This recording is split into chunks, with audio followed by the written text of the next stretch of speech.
Hello, I'm Super Orange Cat here today with finally I am back doing the Waifu series. If all goes as planned, this will be out on Christmas. So if that happens, then Merry Christmas to you and yours.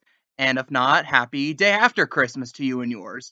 So without further ado, let's get into my first girl.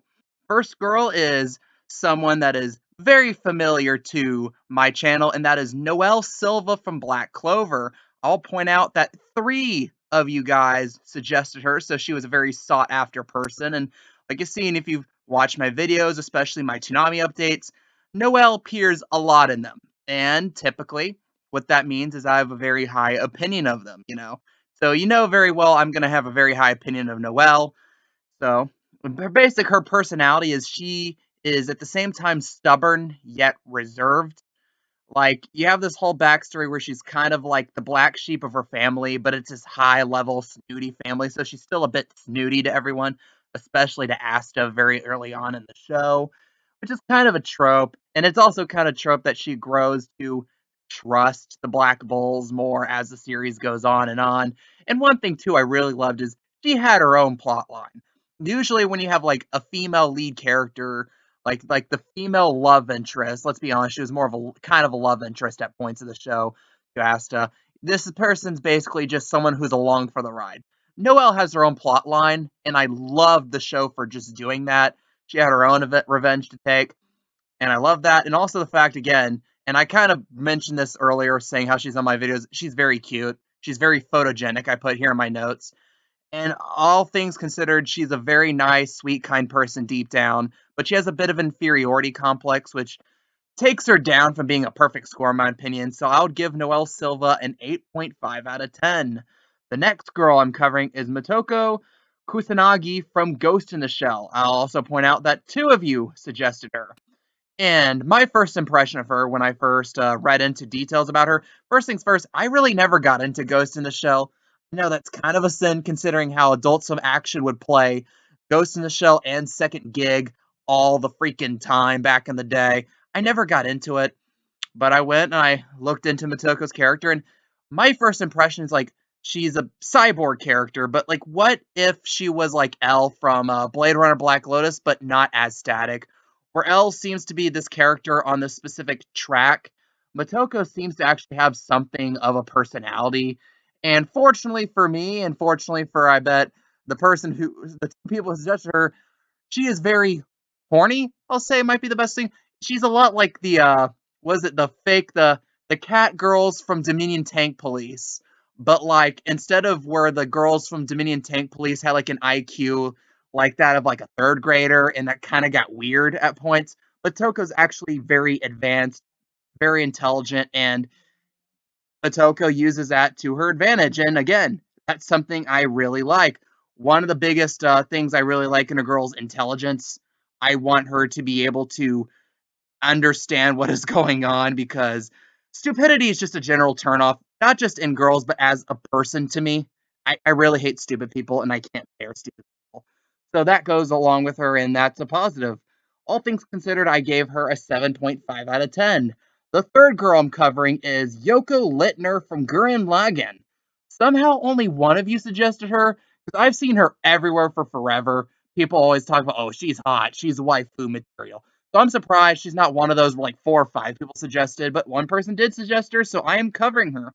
And I point out, first thing in my notes about her, she is literally famous for being attractive. And there's also this controversy where it's like, well, early in the show she was 14, but let's be honest, later in the show there's a time skip and she gets older, so that's not really a thing anymore. One thing that she is she's very great with weaponry. So again, she is someone who is useful. She's just not, like I mentioned earlier when I talked about Noelle, she's not there to be like a piece of Victorian string cheese. She could actually contribute to the group and is in fact a very important component of the group. She knows her way around a gun, as you can see in this picture here. And also the fact, too, she, for someone, especially when she's younger, was methodical and mature for her age, which was very important because he had, what's his fucking name? Kimura. Forgot his name. But that someone is like, oh, immature, but she would play as like a foil, as someone is like, she knows what she's doing. And first and foremost, the one story that really stuck out to me was the plot line where after the first boss got defeated, she's like, I don't like this politics stuff. I'm going to go and be a kindergarten teacher. And then something happens to her kindergarten teacher, and just like John McClane, they just have to bring her back in, and then she goes badass 2.0. And that's the type of plot development I really love in a character. And she's very loyal to the people she cares about, loyal to her friends, and all that just builds up well for me. And I gave Yoko Littner a 9.5 out of 10. My next character is Ayame Kaju Froshima. Shimonetta actually watched the first episode or two on like Netflix sometime back. I never got around to finishing it, not for anything to do with the show, but I think something happened in my life at that point. I just kind of had to stop paying attention to anime for a little bit. And I remember liking it, especially the general plot line of it's an Orwellian puritanical society, and then you have this ape shit girl who just screams sex jokes and runs around the city with a white cloak, wearing nothing underneath, and panties on her head. And I had to know more about this girl. Fortunately, someone suggested her. And again, she's a hot, attractive character. And this is another thing with me. And I'll mention this another time or two in this list alone, this video alone. I also have a thing with girls with black hair. Okay, so basically, if you have black hair and if you're intelligent, you're ready in a great position with me. She's also, of course, with the plot line of the show, she's into dirty jokes. And like the plot line around her is the whole reason why she took this like persona is to avenge her father, who was a politician who was framed for having sex with underage girls. But like the daughter, Ayame, says he is innocent because, and I quote, "My dad is not into lollies. He's more into milfs." I first time I read that, I just shit myself laughing because that is the funniest shit I've ever heard. And she's also a decent fighter too, as is shown in the show. And again, she's very devoted to her cause. So yeah, she's like this girl. She likes joking around, saying sex jokes, but at the end of the day, she's all about business, and I absolutely love that too. And that is why I gave Ayame Kaju an 8.5 out of 10. Next girl is a Toonami classic, that being Faye Valentine from Cowboy Bebop. Again, exactly one of you suggested her. She seems like the type of girl I thought like a lot of people would suggest. Only one person did. Faye Valentine. So again, she's very attractive, and she uses that to her advantage. She's a bit like what's her name, Fujiko Mine in that time of light, where she's attractive and she uses that to the greatest advantage she could. And multiple times in Cowboy Bebop, she uses her attractiveness to manipulate people, most notably men, to fool them and to get what she wants. A bit more like Fujiko Mine as well. However, that's kind of where the similarities end, where Fujiko Mine was very resourceful and in many ways was comparable, if not smarter, than Lupin in certain instances. Faye is very lazy. She's very vain, the vanity of vanities, as it were. But she is ultimately caring towards Spike, towards Jet Black, towards Edward. But again, with her upbringing and a lot of weird circumstances in her life, which if I would just talk about the circumstances of all these characters, I would go on forever. But again, weird circumstances kind of hurt her in a way so that she doesn't want to show it because she doesn't want to be manipulated or fooled herself. And at the same time, the whole laziness is one thing that gets me. I don't really like that. And I said that too with Remy from Black Lagoon. And I'm like, that type of personality just rubs me the wrong way. And that's why, all things considered, I gave Faye Valentine a 6.5 out of 10. My next girl is Leone from Akame ga Kill. First things first, I thought she, like, looking at her, she has a very nice body. And again, kind of like most of the girls in this list, when she has, like, a very attractive body, she will use it to her advantage. She does so in the show as well.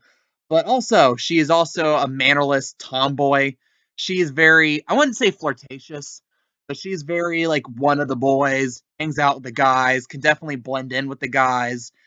And one thing I also really liked about her is that she has a Tegu form, which is a thing to do with the show, which kind of technically makes her a cat girl. So that's another plus right there. Hey, you got to take the pluses where you can get it. And also, this picture I'm showing you, tell me, look me in the face, or look Leon in the face here, and tell me you would not protect that with every inch of your life. She has that going for her as well. All things considered, I gave Leon from Akame ga Kill an 8.5 out of 10. Next girl is Rongiku Matsumoto from Bleach.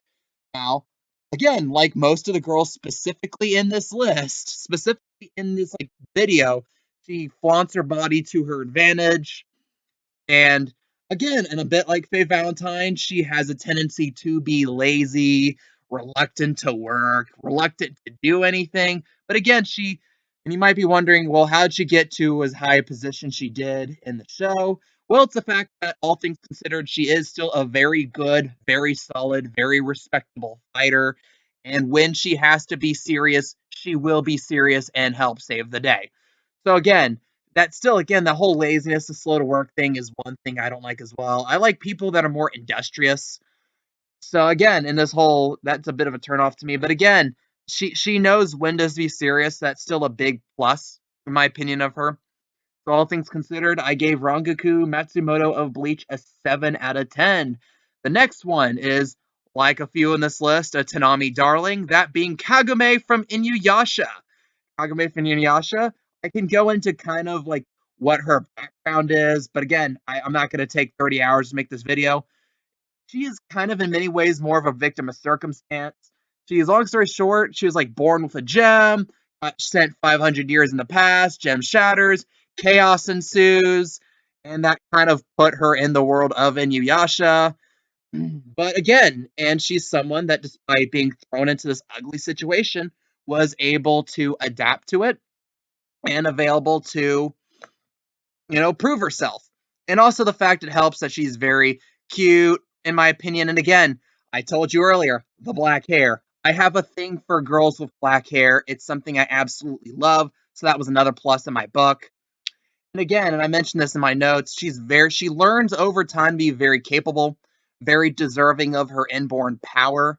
And that's something even in like the one or two times she appears in Yashahime, she actually serves very well to help Inuyasha despite, him being the freaking title character of the original show. She helps out, and I think she saves Inuyasha at one point by being reckless. But again, that just shows how devoted she is. Only downside is that she's kind of naggy, and at the same time, again, I just don't like nag. I just don't like people who nag. And that weighed down on me a little bit. But overall, I'll still give Kagame from Inuyasha a 7.5 out of 10. The next girl is Nico Robin from One Piece. So another girl from Toonami. She is very intelligent. That's the first thing that came off the page with me. And notably, in terms of the plot, she's very important to the plot because she's the only known person. I don't know how, if the manga has like more people who can do this, who's able to read poneglyphs. I'd probably murder that pronunciation, poneglyphs. And also, another thing she is that she's very curvaceous.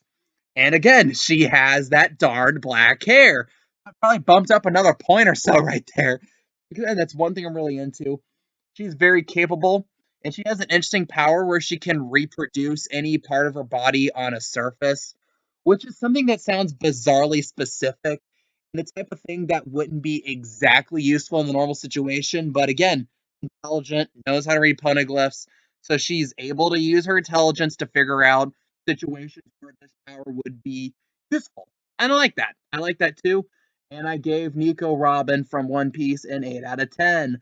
The last girl in this video is Ryuka Matoy from Kill la Kill. If you followed my videos, you know I have a very, very high opinion of her. She's very cute, and she has that punk look, which I really like too. And again, I have to mention again, that black hair, and also that short black hair too. That's a weird thing. I mentioned this with a couple videos ago. I think with like my best of 2021 list, where I'm like, I thought Fana actually was very attractive because I really loved her short hair. The short hair works for Ryoko as well. I like. I guess if you're intelligent and have short black hair, that's a super plus for me. I guess. And again, she's a very fierce teenager. Again, like the devil may care attitude. She's not scared to fight, and definitely not scared to fight for those she cares about. Especially with Mako and her family, which kind of became her family after her dad, got killed by Nui Harime. And again, she's got that natural rebellious personality, which I really love too. And for that reason, I gave Ryuka Matoy a 9.5 out of 10. What do you guys think? What's your opinion on these girls that talked about in today's video? Leave your comments, leave your opinions down below. And again, hopefully soon enough, I'll have part 5 of my waifu video I'm just looking at like the list of girls on that list. Some big names on this next 10 that I'm going to cover in the next video, so stay tuned for that. I am the Super Orange Cat, and that is all.